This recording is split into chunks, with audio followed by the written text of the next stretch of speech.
सीढ़ियों को जब क्रॉस करेंगे, साधना में क्या है ना, साधना में चीजें खंड खंड हैं। मतलब जैसे सीढ़ी है, एक सीढ़ी, दो सीढ़ी, तीन सीढ़ी, ऐसे क्रम है। एक सीढ़ी से 10 सीढ़ी तक चढ़े और छत में आ गए। ये साधना है, क्रम है। 7 शरीर है, पहला शरीर, दूसरा, तीसरा, चौथा, पांचवा, छठा, सातवां, ऐसे शरीर है। कि मूलाधार है, कि स्वादिष्ठान चक्र है, कि मणिपूरक चक्र है, अनाहत चक्र है, विशुद्धि चक्र है, आज्ञा चक्र है और आपका सहस्रार है। ऐसे चक्र है, 7 चक्र, 7 शरीर हैं आपके। इस तरह से आपके 7 शरीर हैं।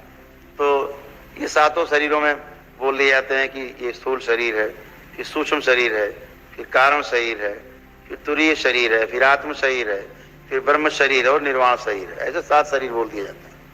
तो खंड खंड में जो की जाती है उसे हम साधना कहते हैं। और कोई भी कर्म है, इसको ध्यान से समझना, क्योंकि आज आप जो दीक्षा लेने जा रहे हो वो तो महत्वपूर्ण है ही। क्यों लेने जा रहे हो और कैसे करोगे, इसलिए ज्यादा महत्वपूर्ण है।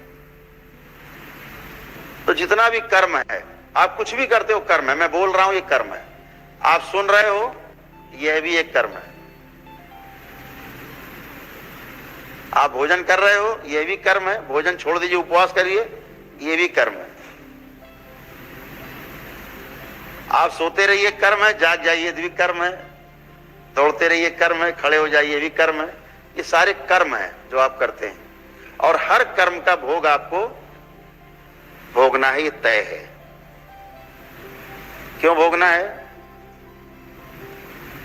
क्योंकि कर्म आप कर रहे हैं, तो जो भी आप करेंगे उसका भोग निश्चित है। तो ऐसा क्या किया जाए कि हमारे द्वारा किए जाने वाले कर्म का भोग हमें ना भोगना पड़े। ऐसा क्या करें? तो इसके लिए बहुत सीधा है। भगवान शिव कहते हैं कि कुछ भी हम करें, कर्ता के भाव से जब हम करते हैं कि मैं कर रहा हूं, तो इसका भोग तय होता है। ठीक है? आप देखते हो ना, जब आप आते हो दरबार, आप बोलते हो कि गुरुदेव आपकी कृपा से हम बहुत अच्छे हो गए, हम मरने से बच गए। तो हमारा, आप पूरी बात नहीं कह पाते, मैं बोलता हूं तुरंत, सब बाबा और मां करते हैं। बोलता हूं, सुनते हैं आप? इससे क्या हुआ? हमने कुछ किया ही नहीं। जब हमने कुछ नहीं किया तो मेरा कोई भोग तय नहीं हुआ। ठीक?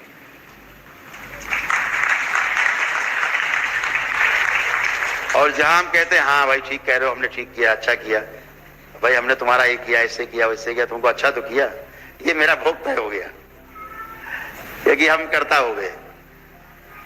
हमने मान लिया गहरे में कि हमने किया है, स्वीकार कर लिया मेरे मन ने, तो फिर हम कर्ता हो गए।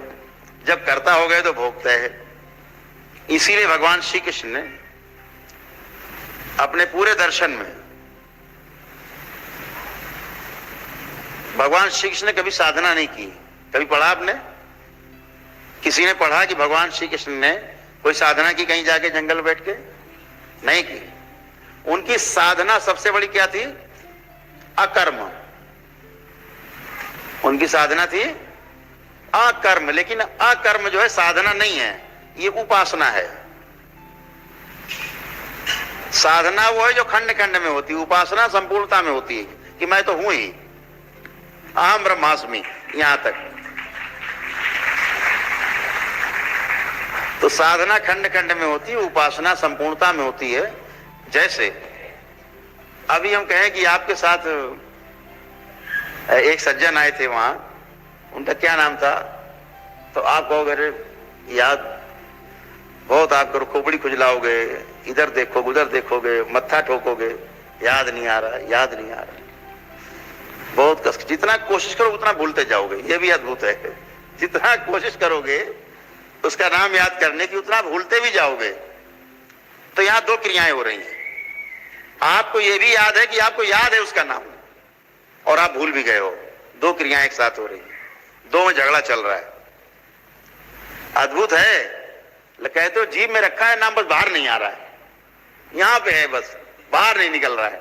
मतलब आपको ये पता है कि याद है, निकल नहीं रहा है, बाहर नहीं निकल रहा है।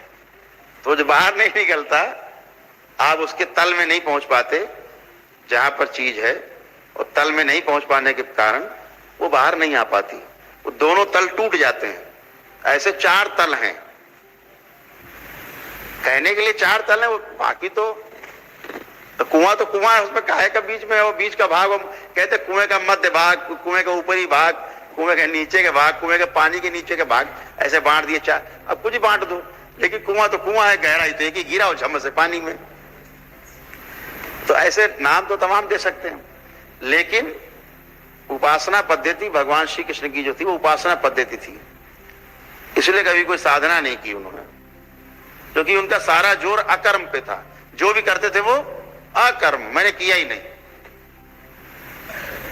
और जब इस अवस्था में आप पहुंचना हो आपको, धीरे धीरे धीरे धीरे धीरे धीरे करके संपूर्णता में, तो वो स्मरण है। जैसे यहां बैठे आप जितने लोग हो, आपको जान के आश्चर्य होना चाहिए, होगा भी आश्चर्य भी, जितने लोग आप बैठे हो, जितने भी यहां और जितने पृथ्वी पर मौजूद हैं मानव, लगभग 750 करोड़ मानव है, स्त्री पुरुष बच्चों बुजुर्ग के रूप में,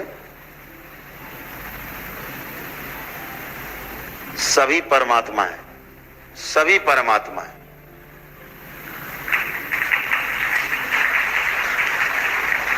बस क्या है, भूले हुए हैं। कैसा भूले हुए हैं? बस जुबान पे बाहर नहीं निकल रहा है। तो परमात्मा तो है आप, लेकिन जिस दिन जुबान से निकल के बाहर आ गए आप परमात्मा हो जाते हैं।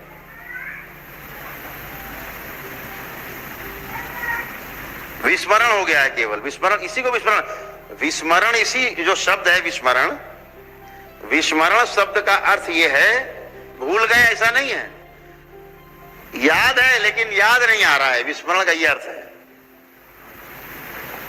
समझ रहे हैं? विस्मरण शब्द का अर्थ है कि हमें याद तो है लेकिन याद नहीं आ रहा है।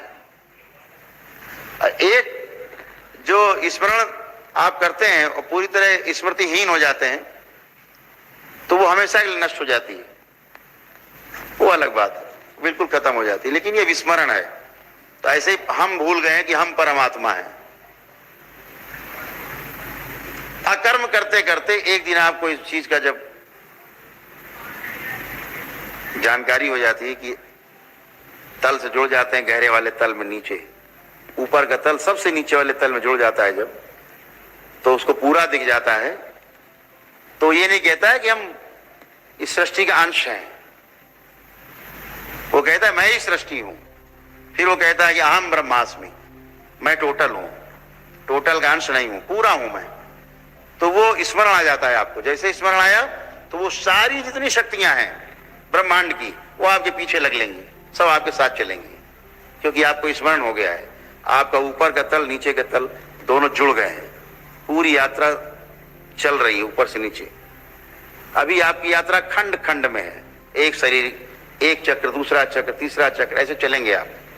लेकिन जिस दिन आप मूलाधार से लेकर सहस्रार तक आप जुड़ जाते हैं, क्षमा करिएगा, मूलाधार से लेकर आज्ञा चक्र तक आप जुड़ जाते हैं, उस दिन आपको पता लगता है कि आप परमात्मा हो, क्योंकि आपको सारा स्मरण हो जाता है, सारा कुछ सब याद आ जाता है। और याद आते ही सारी शक्तियां सक्रिय हो जाती हैं, क्योंकि सब कुछ आपके स्मरण से जुड़ा हुआ है। क्योंकि आप भूले हैं इसलिए आपको पता नहीं। आपको याद होगा एक जिक्र है रामायण में